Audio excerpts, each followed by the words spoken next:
And with that, Suba, I'll turn it over to you. All right. Well, thank you, Trudy. Good afternoon and welcome, everybody.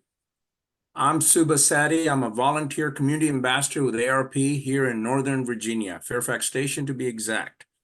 From our earliest beginnings, ARP has championed lifelong learning. That's why ARP Virginia is thrilled to bring you our 4th year of Tuesday Explorers, a lifelong learning program offered every Tuesday from January through the end of April. It's already April at 3 o'clock Eastern Time for curious explorers. For more than 60 years, ARP has been a wise friend and fierce defender, helping individuals to ensure that their money, health, and happiness live as long as they do. AARP has earned a reputation as a wise friend and fierce defender through trusted information, tools, and advocacy designed to protect the health and financial security of older Americans and empower them to choose how they live as they age. By promising to act as a wise friend and fierce defender, AARP is helping people who are 50 plus and their families feel confident in control and secure as they age. As a wise friend in your corner, AARP helps you protect yourself and your loved ones from fraud, get healthy and stay healthy, care for loved ones, make connections, plan a trip, learn new technologies, attend a class, and have fun and learn like we're going to go doing today with our Tuesday Explorers program. I hope you will take advantage of these opportunities and more. So it's my pleasure to introduce our guest today. Let me tell you a little bit about our presenter. In 2015, Brigadier General Burt Thompson culminated his 31-year service as a career infantryman in the United States Army. Prior to joining the Army Historical Foundation, General Thompson held senior roles in the private sector, most recently serving as Chief Operating Officer and President of Data Machines Corp., an industry-leading technology company. He volunteers as a senior mentor for the American Corporate Partners and the Three Rangers Foundation, and is very active in veterans-focused volunteer organizations in the community. Burt is a graduate of Norwich University with advanced degrees from the U.S. Army Command and Staff College, the School of Advanced Military Studies, the Army War College, and Central Michigan University. Serving as the president of the Army Historical Foundation is one of the great honors of Burt's career. He could not be more enthusiastic or humbled to lead the foundation in carrying out its timeless mission, which is to honor the American soldier by preserving and presenting the history and heritage of the United States Army. Burt lives in the Mount Vernon, Virginia area with his family. It is my pleasure to turn the floor over to Burt. Over to you, sir. All right, Suba, great introduction. Thanks to Suba, Trudy, and Amber for setting all this up. I'm honored to be here. We got a little treat today because we've got the director of the National Museum of the United States Army, Miss Tammy Call. She's waving right there, right up under me, at least on my screen. Tammy's been here for a extremely long duration of time for the birth of this museum, and she's got a wealth of knowledge. So I'm glad to have Tammy here. We call each other battle buddies here as we're kind of navigating the journey of a museum and a foundation coming together with mutually inclusive goals and missions. And that is, one, to honor the American soldier, their families, our Army, and quite honestly, the nation. And I can't think of a better teammate to do that with than Miss Tammy Call. Tammy, I'll stop there if you want to do a little brief intro. Oh, thank you, Burt, so much for inviting me to join you here today. And I'm just really honored. So I'm just very proud to be here at the National Army Museum and represent it would be the Army's representative here. And then with my partnership, our partnership with Army Historical Foundation, as we have brought this National Army Museum to life and we continue its daily operations, truly as battle buddies and a partner team as we march forward and just make this just an incredible museum and a place for the visitor to experience that connection to our American soldier. We're very proud of what we do here. Thank you. Yeah, thank you very much, Tammy. And Tammy's kind of just a history book of knowledge for me as a brand new foundation. I've not done not-for-profit type work, and the foundation is just that, 501(c), and I'll talk a little bit about that in our particular mission. By, with, and through this museum and partnering with incredible staff of the Army Museum.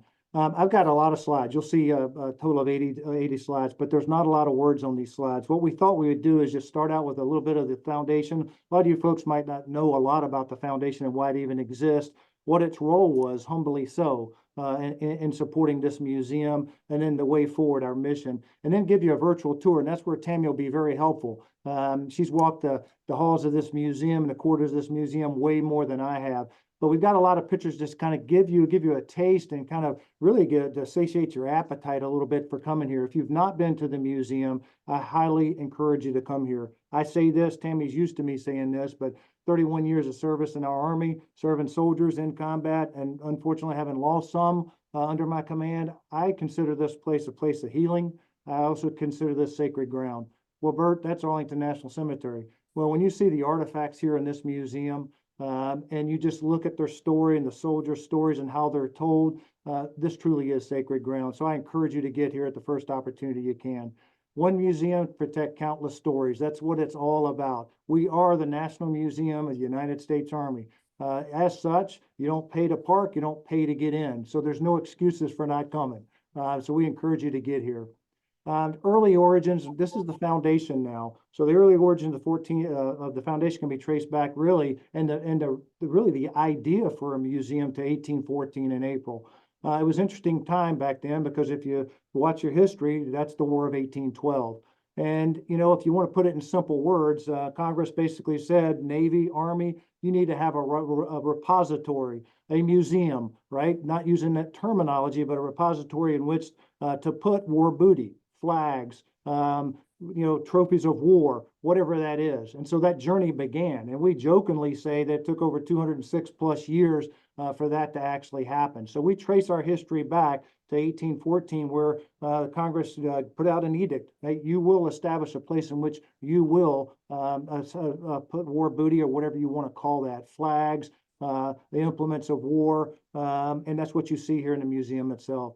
In 1983, several individuals came together, and namely the Secretary of the Army, the Chief of Staff of the Army, and said, hey, we need to create a foundation that does several things. Initially, not just to make a museum, but establish a foundation that can get at the mission to honor the American soldier, right, to do the history. And so the establishment of the 501c3 was started in 1983 with 3 general officers, Palmer, Talbot, and Lemitzer, came together and said, you know what, we can do this, doing things like staff rides, writing historical documentations, kind of a precursor to what we see today.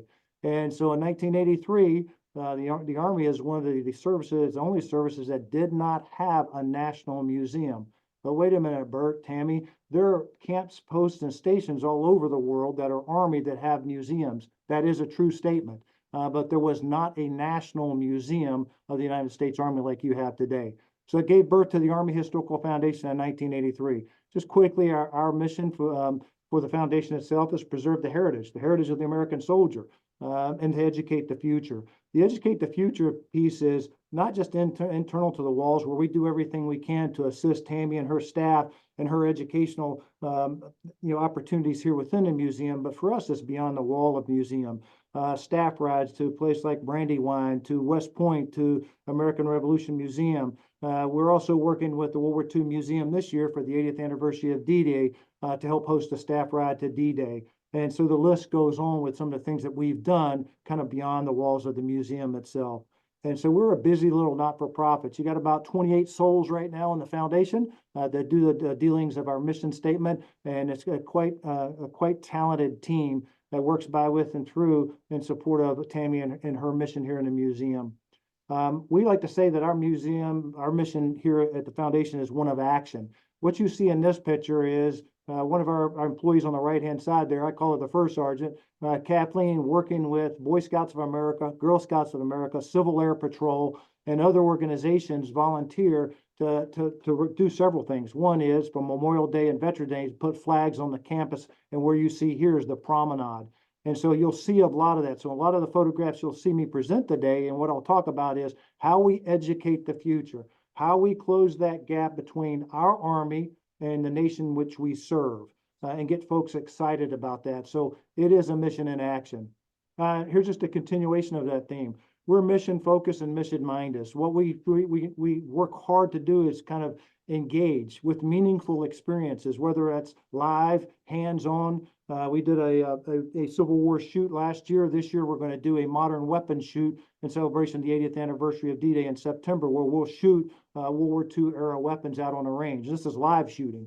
We do the education where we try to tell the Army's full story, showcasing the role and relationship of the Army and the nation that we serve, and certainly try to inspire others. Promote those values, the 7 Army values that the museum so beautifully does, and you know, throughout the depth and breadth of the museum. But for me, it's honoring also the service and sacrifice of the American soldier, but not just the soldier, but the family. And it's not just the soldiers, to be honest with you, it's government service workers, all those who serve in some shape, form, or fashion, our Army on behalf of its nation. And then we've got to preserve this for future generations. And we spend a lot of time focused on how we can do that. Brent on the right there is a Civil War reenactor, one of his many skills.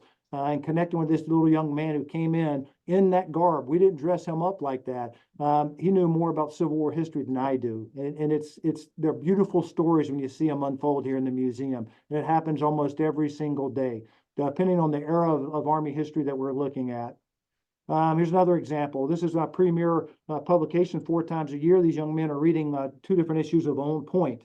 That's a quarterly magazine. We do 2 printed versions a year and 2 virtual versions a year. And if you've not seen that, you can go to the Army website. You can get through it to the museum website and Historical Foundation website. The best way to do it is join the foundation and museum. And you'll get each one of these copies. But book reviews in here, specialized articles with a heavy focus this year, obviously in 2024, being on the 80th anniversary of D-Day.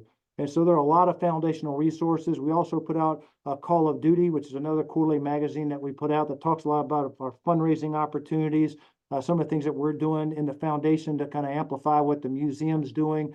And so we really cherish these, and we get a lot of great feedback by the digital and print version of both of these. We do a public service. Now, the museum has a library repository, and we have one as well. And really what that's about is to get at some of these inquiries that we do. Over last year, we did over 400 inquiries. I'll give you an example. My grandfather served in World War II. He served somewhere in Europe. He initially entered through the United Kingdom, took a landing craft over. He served in the airfield recovery and repair organization. I'd like to know more about that. That's one example of hundreds of inquiries that we do a year with our mighty staff of 1 historian on the Army historical staff, an intern, and then another assistant historian. But that doesn't stop there. We just have a lot of resources in which we can reach back. We can also leverage what the museum has. So that's a public service that we do, and we do it routinely. We take great pride in getting it right. I can't tell you, and I'm sure it happens for Tammy too, how many boxes and boxes of stuff we get sent to us. General Thompson, Tammy, I've got a box here. I've taken things that were meaningful to the family. I've taken pictures. I don't know what to do with these artifacts. Could you please respectfully do what you will with them? It happens all the time, almost so much so you can't keep up with that. And it's sad because you want to ingest those into the Army system, and Tammy has a very disciplined way and that gets done. And we do what we can to do service to those out of respect for those who have served. And we see that happening almost every single day and do the best we can to support that. We have an online history center at armyhistory.org as well. If you don't have access, you can't get to the museum, I encourage you to get on armyhistory.org and check this out. You can look at our collection of historical articles there, curated resources, book reviews. If you're interested in a book, look up the book review for that particular book, and I think you'll find those sources very, very useful. Educational programming, it doesn't stop there with just virtual. We get out in the field and do it. Here you're seeing a staff ride. We call them battle rides. They're staff rides like the Army always did, where you'll take a staff out to a battlefield. You'll look at the decisions made, decisions perhaps not made, the outcomes, what we would have done differently. We had a very, very, very robust staff ride program. And then we got busy, really busy, trying to support the fundraising efforts to build a museum.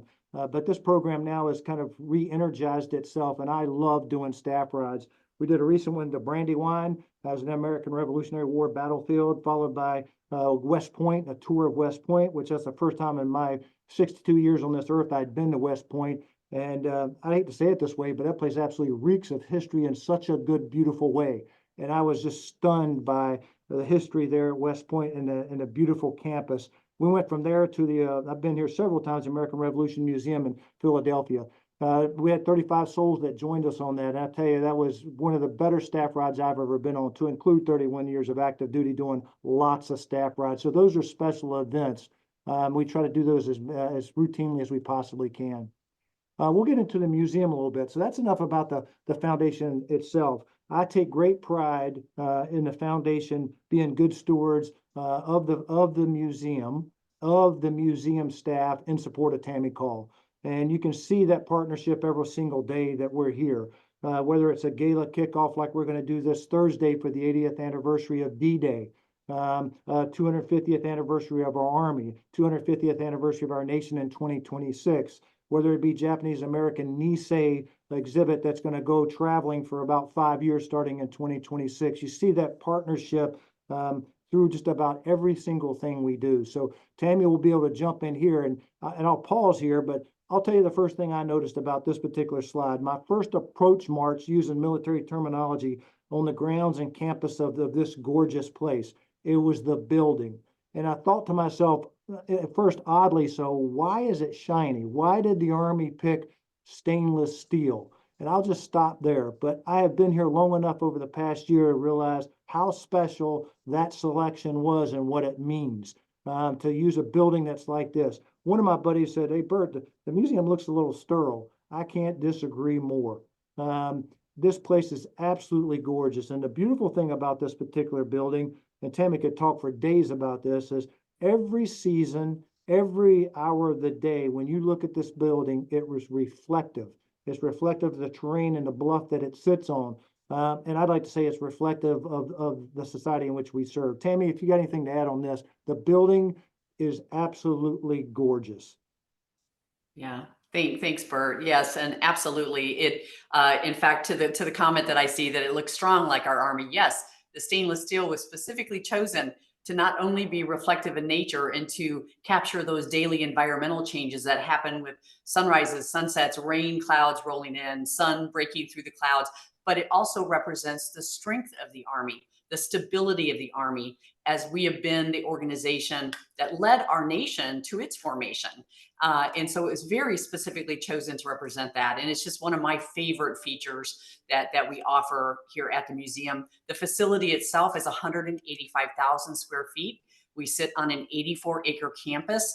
And so this was absolutely no small undertaking for the foundation, who raised the money to build this building, this facility, and for the Army ourselves as we turned it into the museum. And so it's just been such a journey. But this is one of my absolute favorite features, is the exterior of the museum itself.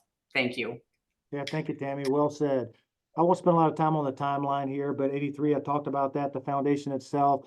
Tammy knows the history of this very well, but over a period from 83 to 2001, 64 different sites, making a decision. The Army sometimes can make rapid decisions, sometimes not so, but the labor-intensive process of finding a particular site. And I just thank God they chose Belvoir, to be honest with you. It's 10 miles from my house, for one, but Belvoir in itself is a special place as well. And a lot of folks say, well, why not downtown? Wouldn't that help your visitation? Yeah, it probably would. But I can tell you how striking it is to be on this campus, 84 plus acres here.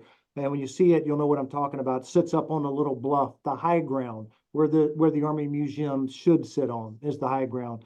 And then in 2016, they started taking down lots of trees. And my predecessor, Roger Schultz, used to love showing a video of those trees coming down. I'll spare you of that, but a lot of trees were taken down. You'll see a picture here, a couple of pictures in a few minutes as I pick up the tempo on some of the photos of this place.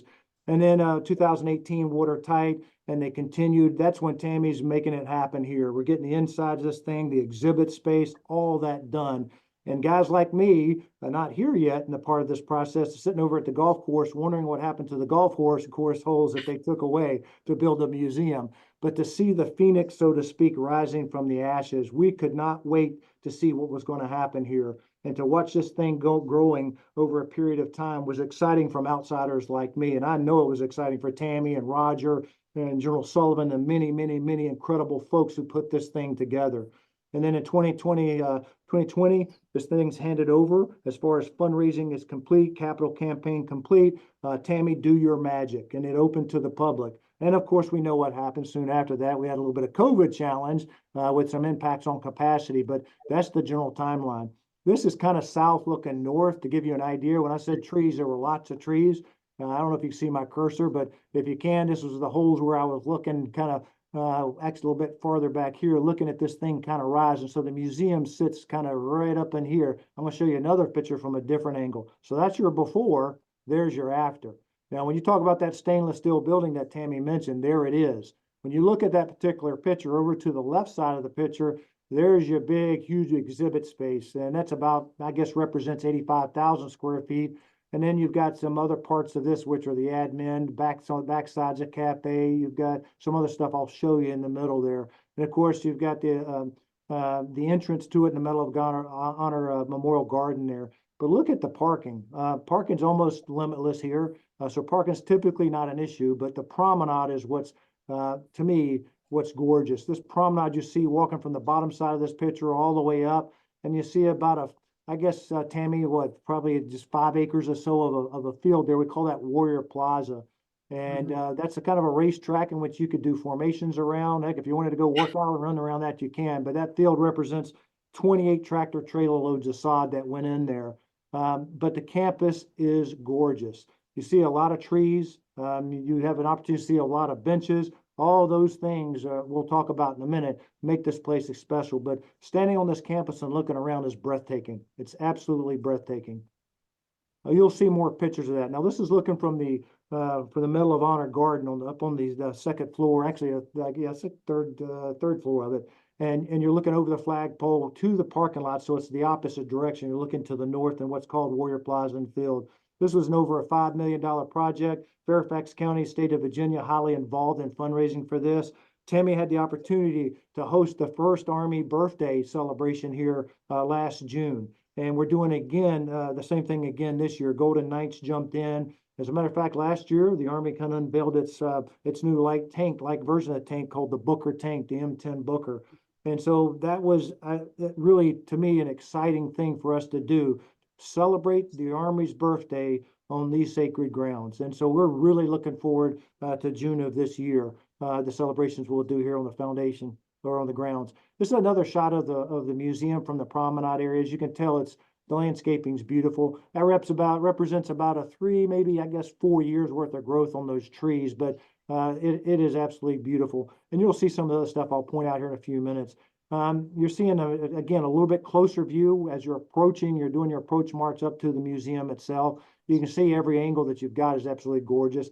You'll see pavers on here off to the right-hand side throughout the museum. Those are pavers that folks can do in honor of someone who served in their family, for themselves, for a particular individual. We got different size pavers. Trees can also be purchased, and there are ways of doing fundraising. And you'll see a lot of those pictures as we move forward. You know what's beautiful about the grounds here is that gentleman right there, World War II veterans. It's stories remembered, stories told. And I can't tell you over the past year that I've been here, and I know Tammy, and 5+ years she's been here, the number of stories that have been told here, where veterans come here from all eras. And this individual, what we were doing was one, celebrating his service to our Army and to the country. And his family put a brick in. And so just in front of where he's at is his brick. And what he said to me is, General Thompson, I just wanted to be able to come here one more time to put my hand on my brick. Forever and ever, it's going to be on the grounds of the National Museum of the United States Army. And that's important to these folks and to this particular veteran. And it happens every single day. And that's what makes this place so truly special.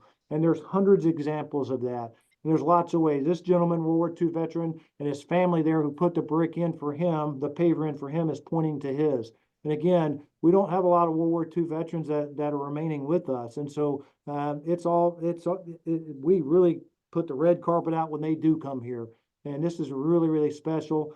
We take pictures of them doing it, but there's a lot of ways people get involved here for donor programs, whether it's general donations, we love those, whether it's joining the foundation, buying commemorative bricks, joining the 1814 Society, which is our life membership of the society.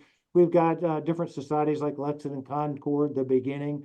Heck, I always joke with Tammy, but we'll sell you unit tributes, trees, benches, theater seats. I'll sell you a blade of grass, because when we sell it, that money is going to an incredible cause, which is to support Tammy, her mission, this museum, and quite honestly, our Army. And so I'm quite happy to do just that. I'll show you shortly the Circles of Distinction wall, and there's even planned giving.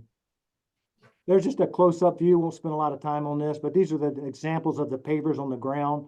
You'll see some other stuff here as well. Unit tributes are important to us. That's what you see in that kind of granite panel there. Any organization that wants to put a unit tribute, if that unit ever existed on the Army's rolls, you can do that. We use that as a fundraiser. Those are absolutely gorgeous, and we do unit tribute unveilings for each one of those.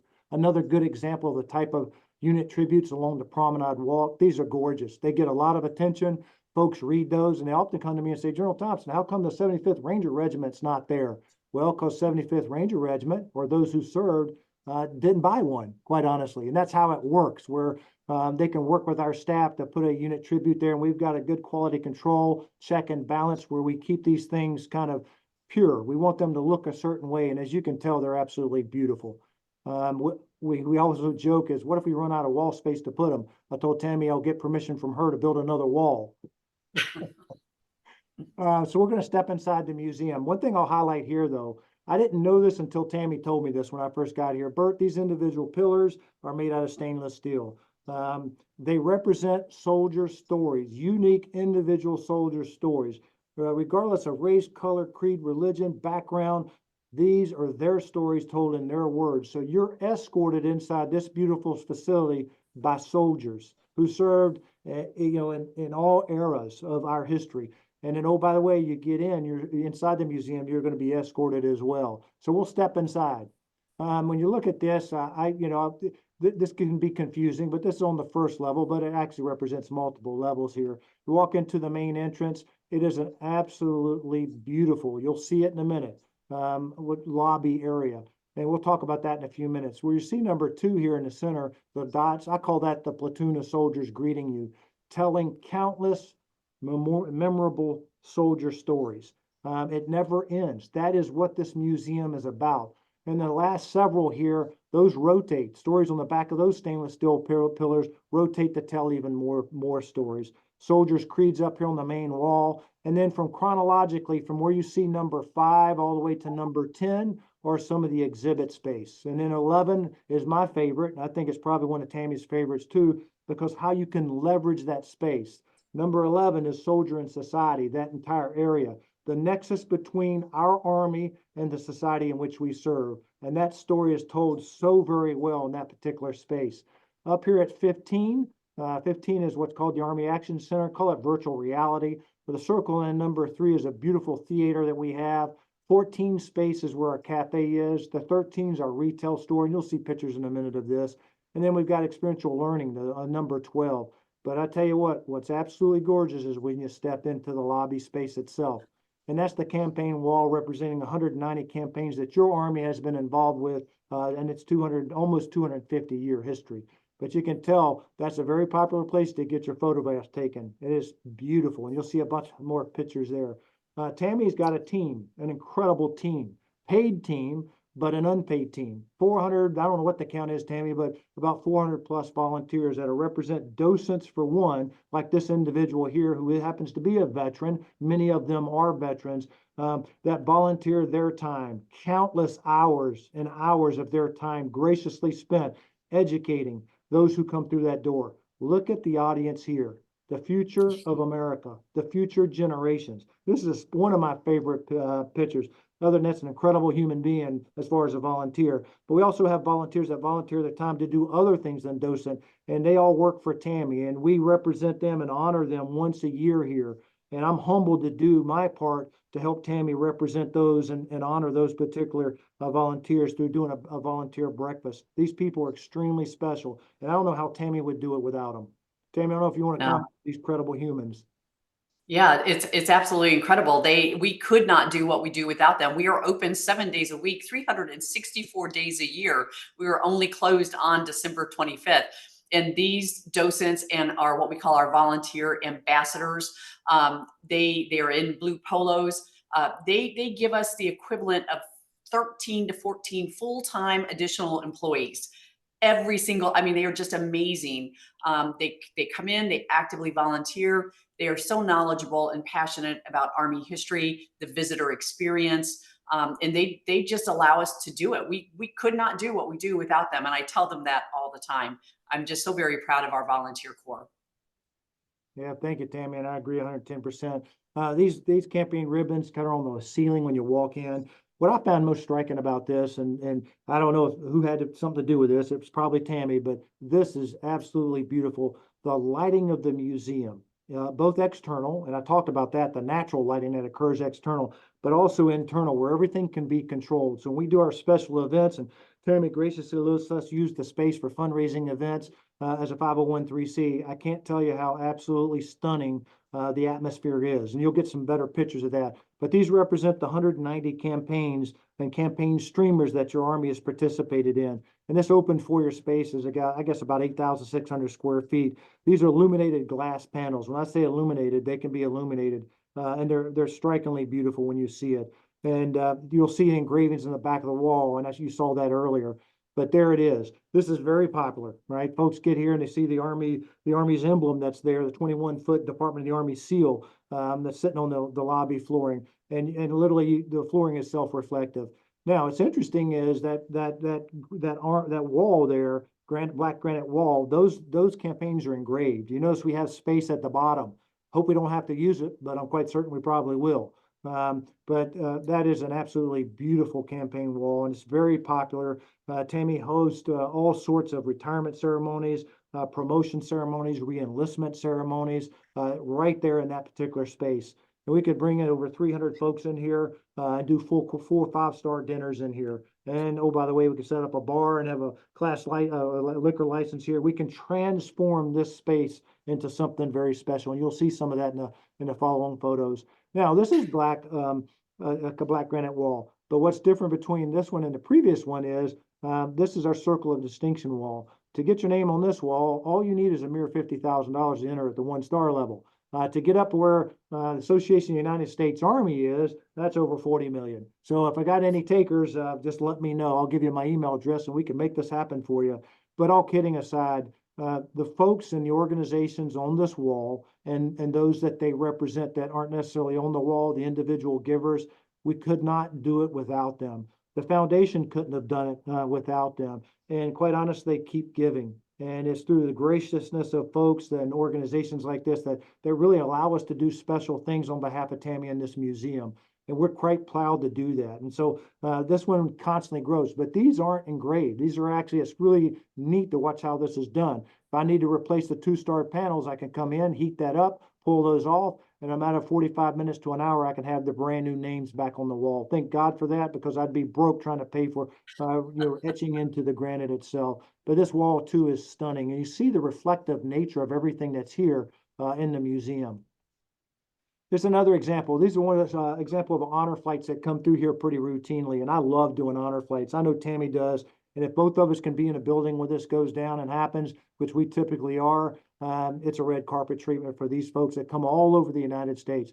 We were blessed in this particular one to have American soldiers here visiting from the National Capital Region. And when you see those who have served veteran-wise with current serving, it just warms your heart. And again, this happens every single day in some shape, form, or fashion in the museum. Now you're starting to see how this place transforms itself. Okay, I still got you there. It's kind of blanked out there for a minute. Uh-oh. Uh-oh, I had a problem. We lost your slides. Oh, okay, let me see what happened. Can you got them back? Not yet. Oh, interesting. Not yet. All right, let me see what happened. The screen started wigging out. Hold on 1 second. Tammy, you can entertain them while I'm fixing it.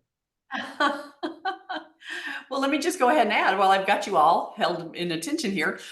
So Burt had mentioned the 80th commemoration of D-Day. And so we are kicking off activities here at the museum with the opening of our D-Day Freedom from Above exhibit.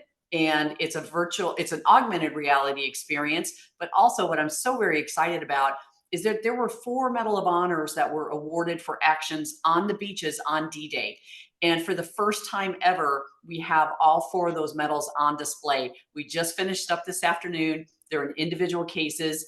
They profile the soldier in that pattern of the stainless steel. Again, the strength of the soldier, larger than life. And it is just stunning to look at. So we're opening this exhibit on Saturday, the 6th of April. And we will have some additional activities going on that day. We have some parachute riggers coming up from Fort Greg Adams with the parachute rigging team, and they'll be doing demonstrations on that. We have a bunch of other activities happening. So if you are in the local regional area, please, this Saturday, join us as we open up this incredible new exhibit that will be on display until mid-November. So with that, I'll turn it back over to Burt. Thanks for the plug. Oh, good job, Tammy, for buying me some time. We're figuring it out. Stand by. Somebody yell if you see the screen. We see the screen, but we see all the chart. We see it in not in presentation mode. Okay, we're working on that. Getting there. Sorry. Okay. This is Kathleen, my able-bodied helper. Thank God. So along with D-Day on Friday, this Friday, we have our D-Day symposium. We still have virtual offerings open. We are, quote, sold out, even though it's a free program for our in-person symposium.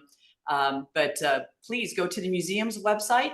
It's the THENMUSA.org, and you can register for that to attend that symposium virtually. Tammy, can you see the screen, please? I still see you in not in presentation mode. We can still see the left-hand slides. That is quite annoying. My apologies. Well, luckily I didn't lose you because the whole screen went black.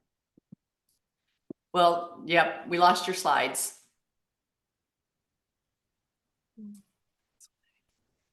We're getting there. I know this new dawn of virtual programming is wonderful just because of how many of us, I mean, we've got 107 participants online that would not be available for an in-person event. So this is just truly amazing, but it does come with its glitches as well. Oh, thank you. Thank you, Amber, for putting up our website and specifically to the D-Day symposium. You're welcome.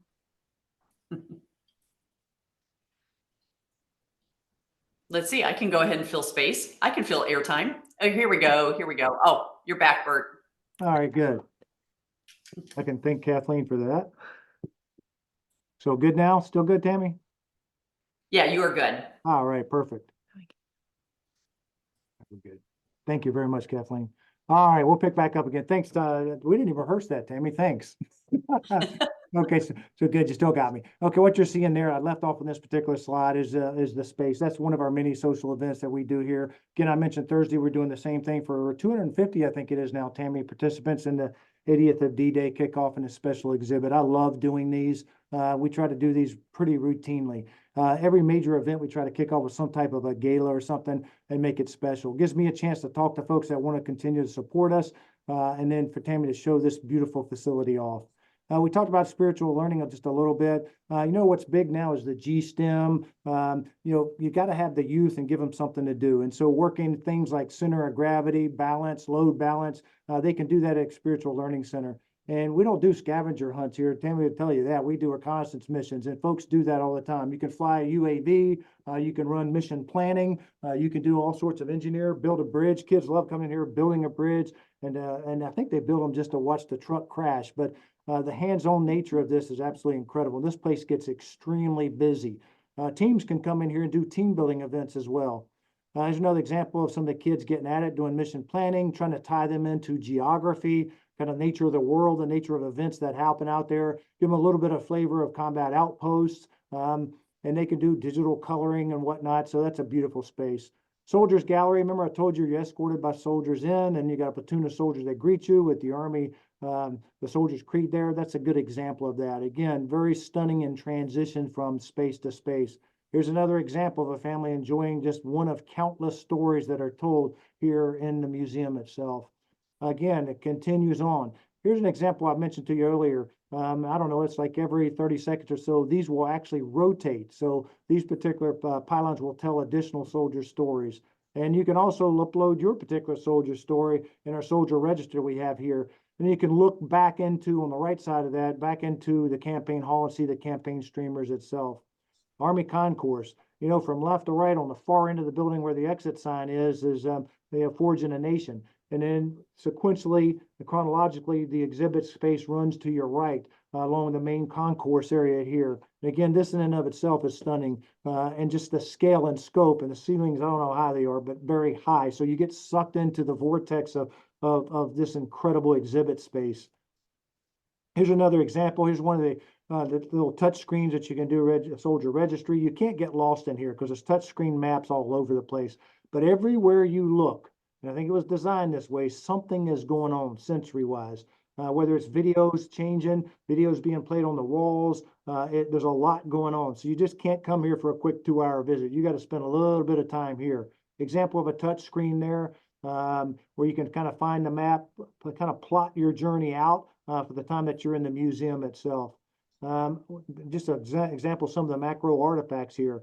It's not just soldiers, it's implements of war. That could be a mule, it could be an airplane, it could be a dog, military work dog. You see it all here, but you can see the spacing and the lighting of the exhibits, and we'll step into some of them.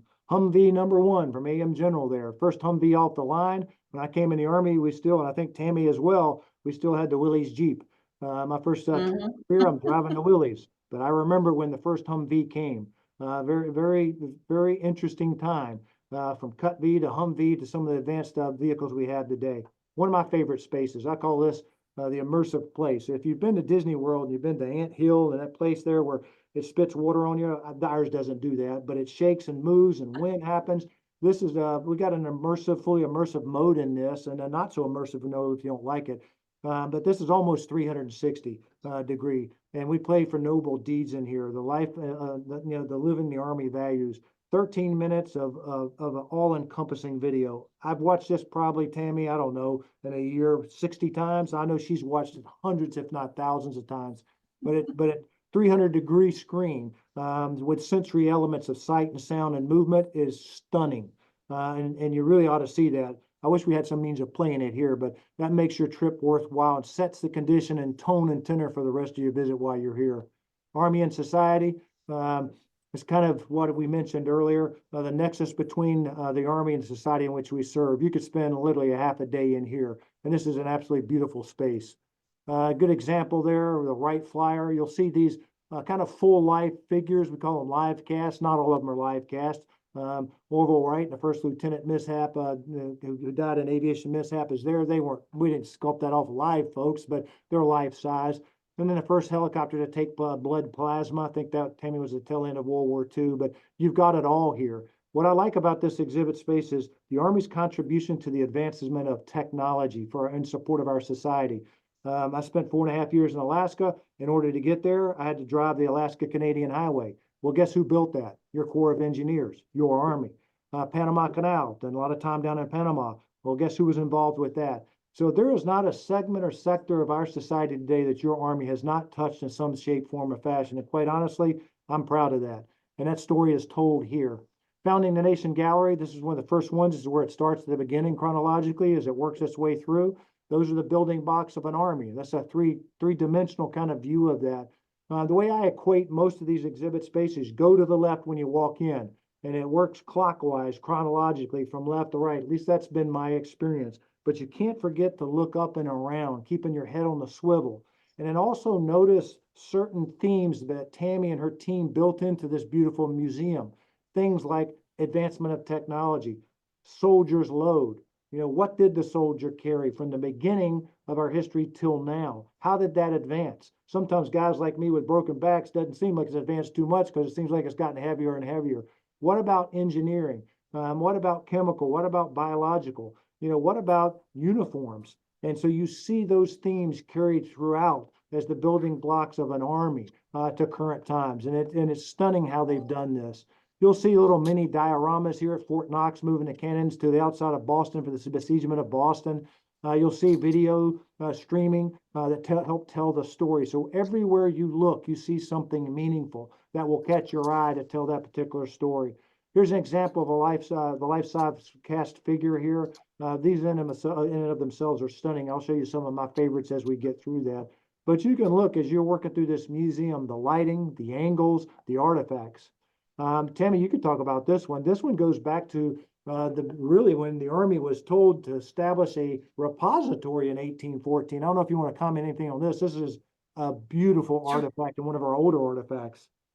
One of my favorites. So this is in our Founding the Nation gallery, but as we transition into the war of 1812, this is Captain Barry's sword and scabbard. So he was wearing this. This was on his person as he was at Fort McHenry during the siege of Baltimore. So just think of Francis Scott Key at that same time was penning our national anthem. And so this was an artifact that was with the soldier at the time of the battle. And it's just in pristine condition. This stayed with the Berry family until they donated it to the museum. So it is one of my favorite artifacts within the galleries. Thanks, Burt. Yeah, thank you, Tammy. And there's a lot of those, from 1607 at Jamestown forward. These are priceless artifacts. And just to know that a soldier, an officer, a warrior held this in their hands, right? And the stories that those tell. This gives you an example of those are lights on the bottom there, 1776 to 77. So you're guided through this. I mean, masterfully done. And you'll see that as we go through the other exhibits. So you go from forging a nation to preserving a nation itself. So you go from the birth of a nation to hopefully survival of a nation in the American Civil War. Another stunning exhibit space here. Look at the live cast figures here. And I think, Tim, there's a total of 7, not all of them necessarily live cast after, a human being or a soldier, but these exhibits themselves live cast are absolutely stunning. The attention to detail, the expressions on their face, how they carry themselves, the accuracy of the kit, the uniforms they wear, absolutely gorgeous. And again, you see this throughout the museum. Again, the films being shown at the top, music, it really hits all the senses when you're here in the museum. And here's another good example. Now this looks like a church. Well, it kind of sort of is, but a Kepi Hapford Grant, just so you get a feel for what it was like to experience that period of our particular history and the stories that are told. Obviously, this one from the north, the victor standpoint, but not to discount the Confederate side, the Southern side either.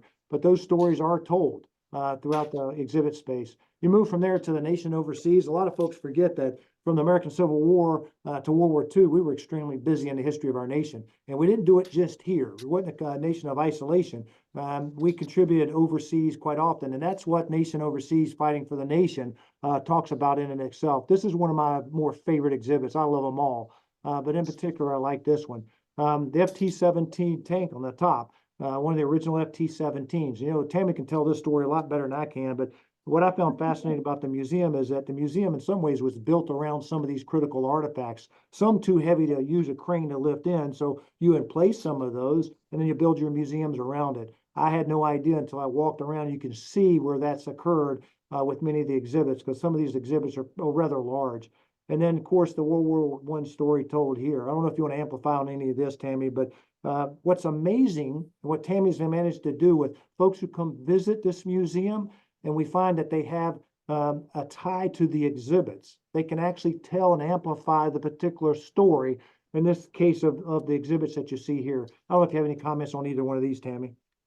Sure. So the FT-17 that you see, the Renault tank, 5 of Hearts, this was used by 5 American crews in battle in the Meuse-Argonne, and it has over 1,300 rounds of damage to it and a bullet still lodged from World War I. So it's just an incredible piece of history, especially when you go from this gallery, which highlights World War I, into Global War, which highlights World War II, and just the escalation of what we had with what was available to us technology-wise. So this tank was given to us by the French during the war, and again was used by 5 American crews. To Bert's second point about people telling us stories, also in this gallery, this is the immersive theater within that gallery. But if you were back towards the opening, we have 3 service coats on display from three brothers, the Myers brothers, and they all were served in different divisions in World War I.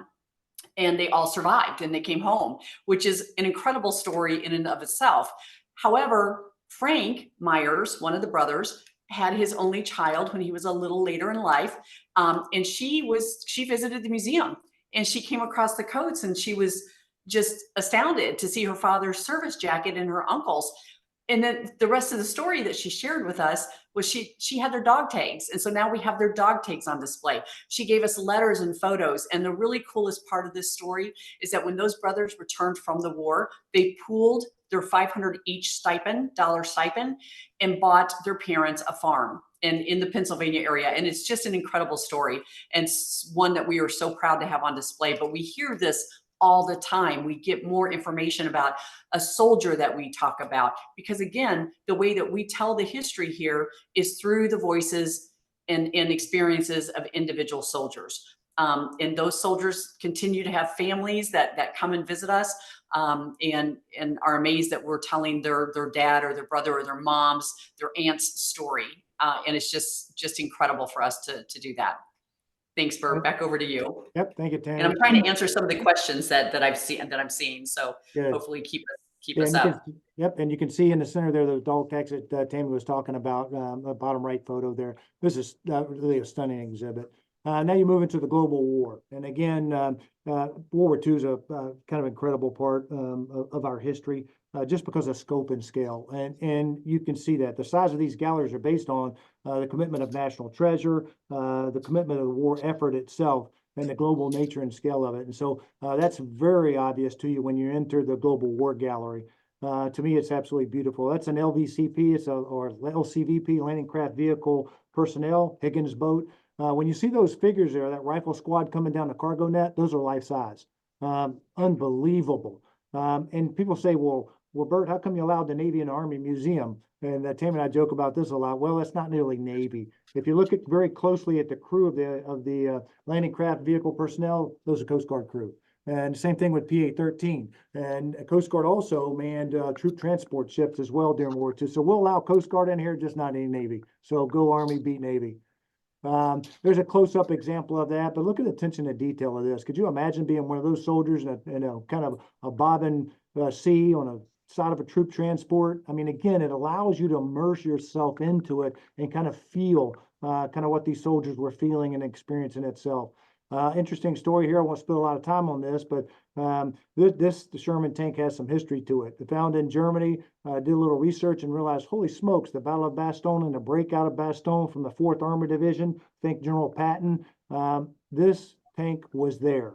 And this is a favorite of many of the folks who visit the museum itself. And the fact that we got this as an artifact in our museum, to me, I think is extremely special. Probably an example, Tammy, of having to build a museum around an artifact, because this thing is definitely not light.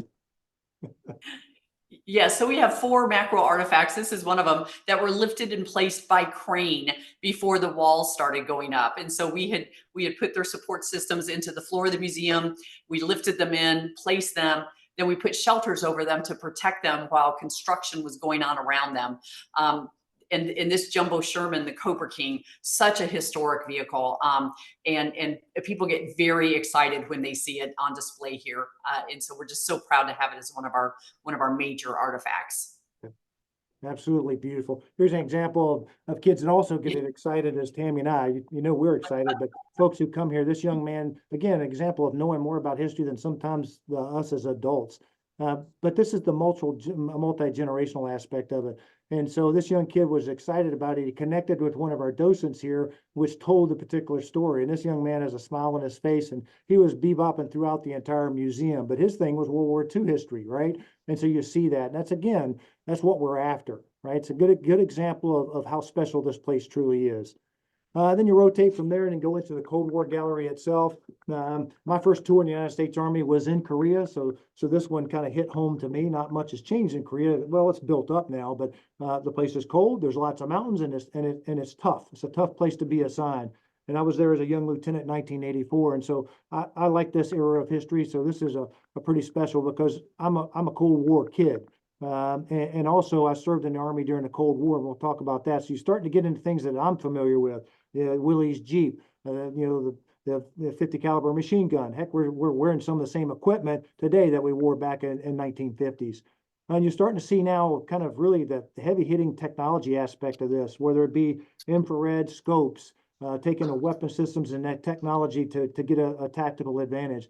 And if you look carefully up to the top right of that screen, you see a Huey gunship. And that's the Vietnam side of this Cold War era exhibit space. And that's kind of, this particular side shows you that it's kind of busy here, but you see on the top side there, I don't know what happened to the slide a little bit, but you see on the top slide there, that's kind of like a war room.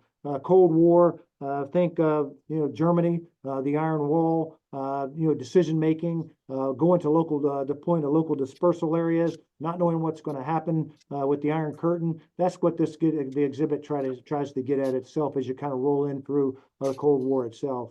And it's a beautiful exhibit. That leads into your changing world. What you'll notice about the changing world gallery, we're in it now. This is my era in which I served from Just Cause and Panama to Desert Shield and Storm, OIF, OEF, to current uncertain, volatile times. And you notice this exhibit here gets really, really busy, right? It's almost like sensory overload. Well, that's the nature of war today, right? Uncertain, volatile, and very complex. And that's what the Changing World Gallery gets at.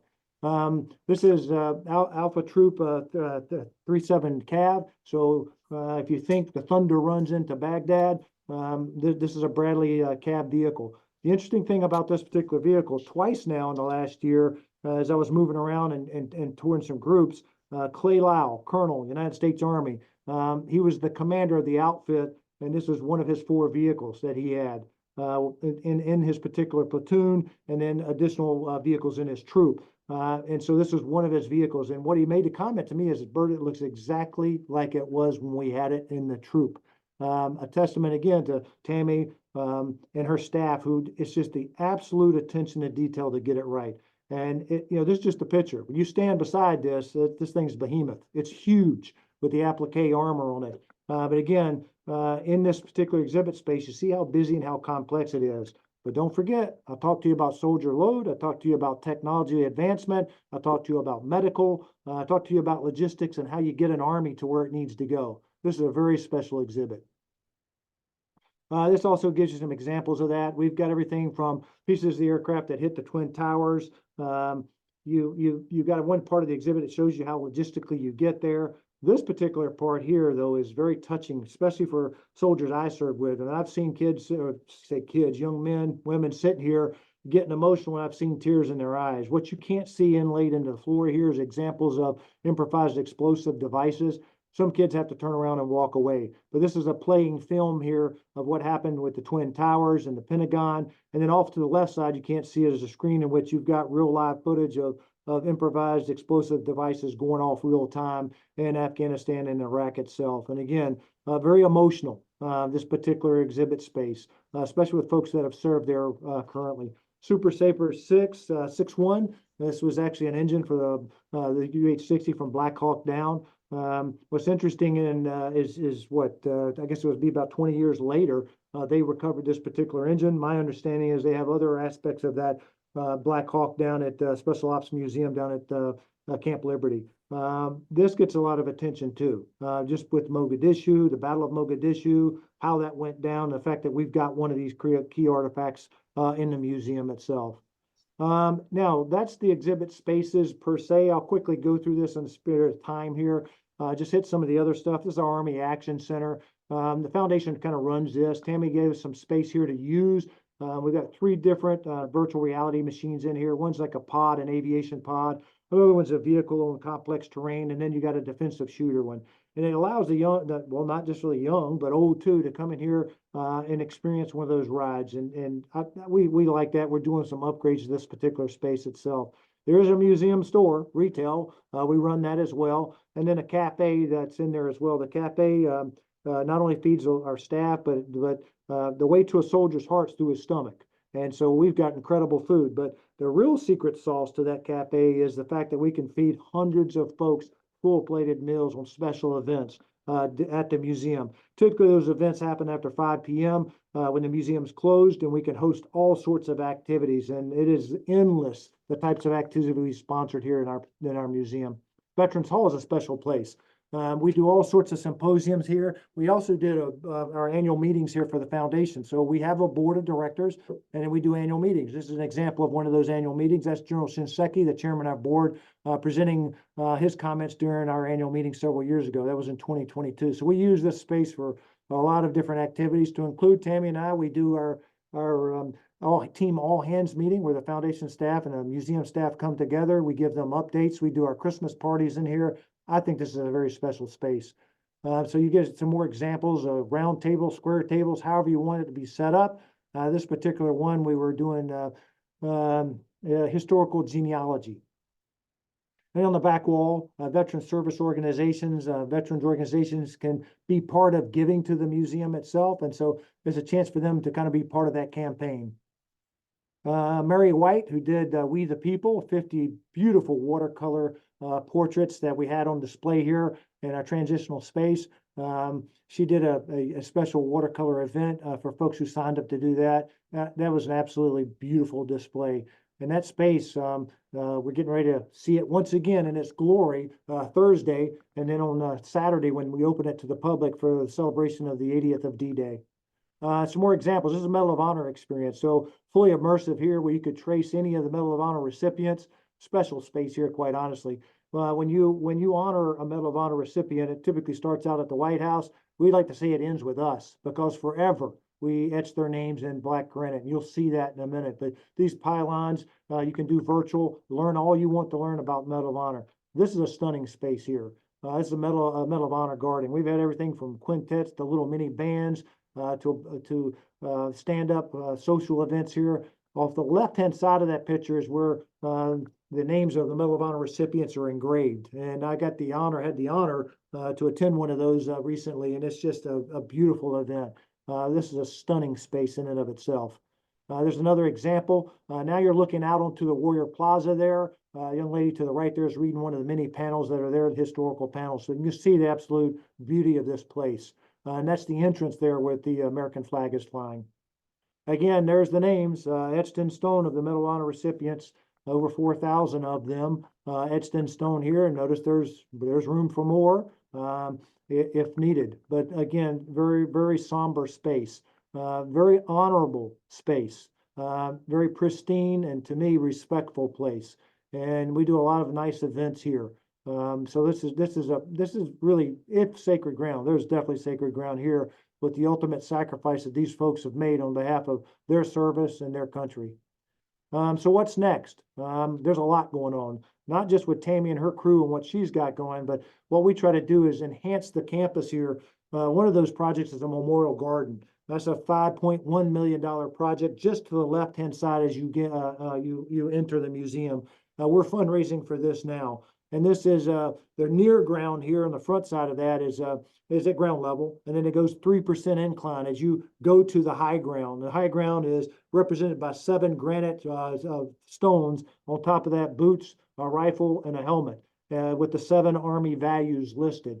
And you go from light stone to darker stone. It's a place of reflection. A lot of times I'll see on sentiment reports where folks will give feedback and say, I'd like to have a place we can reflect, right, and think about the sacrifice of the American soldier, maybe the sacrifice of one of their family members. This will be such a space to do that. We have a virtual flyover I don't have in this presentation. This one's stunning as well. Beautiful space in which we're fundraising for now.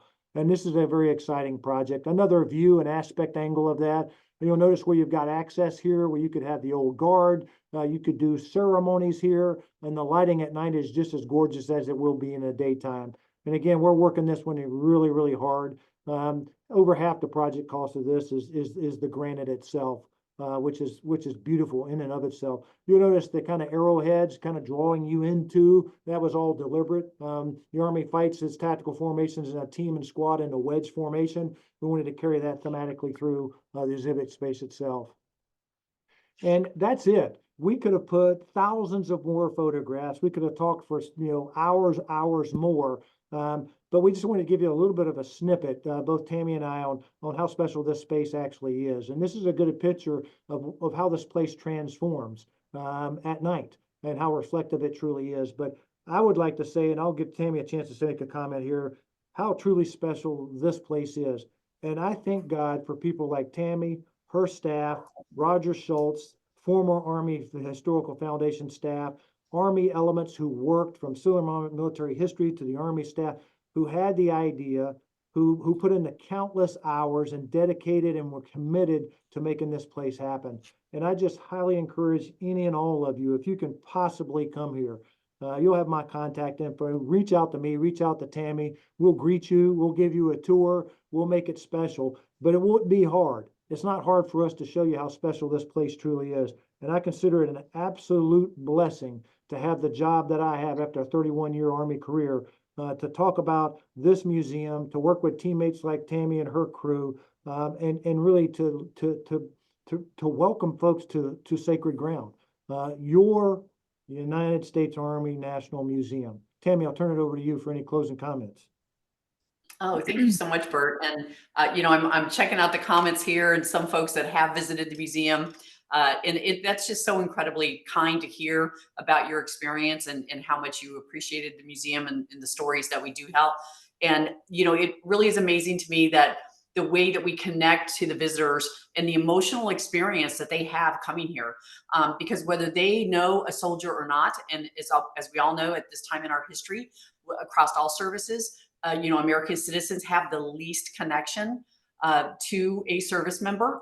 But here they get to feel that connection. And they express it to us every single day. And it gives me shivers every single time because it's so emotional. And it's just such a personal experience for them to be able to connect to these soldiers and the stories that we tell here in the museum. And I wish that we could tell every single one of our soldier stories, and we would have to be, 20, 30 times as big as we are to be able to do that. And so again, as Burt had mentioned at the very beginning, those pylons that you first come into contact with outside the museum and that march across the lobby and into formation, they represent the greatness of our Army as an organization of throughout its history of diversity and various groups of people that represent and served this country, whether at that time we recognize them appropriately or not, right? We hope that this museum does that we represent these soldiers across all eras of our American history, and we tell their stories and hope that they are somehow proud of that to be a part of this story. So with that, that's all I have. Thank you so much. Trudy, I think Tammy answered all the questions. So she took think she care of did a lot of too. our. Suba, I did have one that I don't think she saw in chat, and that Okay. had to do with how does someone get in touch with you with regard to the visiting exhibits? Oh, okay. The best place for our visiting exhibits information is our website, because we'll have a coming soon, right? And talks about the various rotations. So after we open D-Day, and I said that it will be on display until mid-November, when we close it down, we begin the fabrication, we begin the installation of a great, beautiful, big exhibit on the Army's 250th. And so it will be, we have the Founding the Nation, in which we explore the Army's, the birth of the Army and the founding of the nation, and the follow-on of the founding of the Army formally. But this is, again, through these personal stories and just these incredible highlights of personal stories throughout the American Revolution. So again, we're telling the exhibit's called Call to Arms, the American Revolution Soldier. And we are telling the story of the American Revolution through the eyes of the common soldier. And so that will open in June of 2025. It will remain on display for 2 years as we go into the nation's semi-quincentennial as well in July of 2026. And then beyond that, we haven't quite figured that one out yet. We've been very busy. So, but our website is the best way to find out information on our special exhibitions coming in. And Suba, I'll turn it back to you. All right. Well, on behalf of ARP Virginia, extreme big thank you to Burt and Tammy for today's presentation. I certainly hope all the folks who joined us can make it to the Army Museum. I live in the local area. I've been there several times. These museums are fantastic. People do a great job there. The docents are fantastic. But you talked about Normandy, the exhibit starting, and my wife and I'll be in Normandy, France in 2 weeks. It's been on my list ever since I was a second lieutenant in the Air Force, and I'm finally going to achieve it when I'm 66 years old. So if you make a wish list, some of those things do come true. So I'm really looking forward to that trip. So anyway, folks, we'd love to get your feedback on today's program and ideas for future programs. So you will be receiving a follow-up email with a link to a survey. For Tuesday Explorers programs next week, which is Tuesday the 9th, the presentation will be on Zen Buddhism and Japanese art. And of course, we'll also like to highlight Tuesday, 30 April, to our Marine Corps friends. We'll be doing an interactive tour of the Marine Corps Museum, which will wrap up Tuesday Explorers. So we'll look forward for you all to join us. Also in the chat box, you'll see a link to register for next week's program. So until next time, we encourage you to stay curious and keep exploring. And again, our sincere thanks today to Burt and Tammy. You're welcome. Thank you, Tammy. You're welcome. Thank you so much. Thank you. Thank you for everybody joining us today.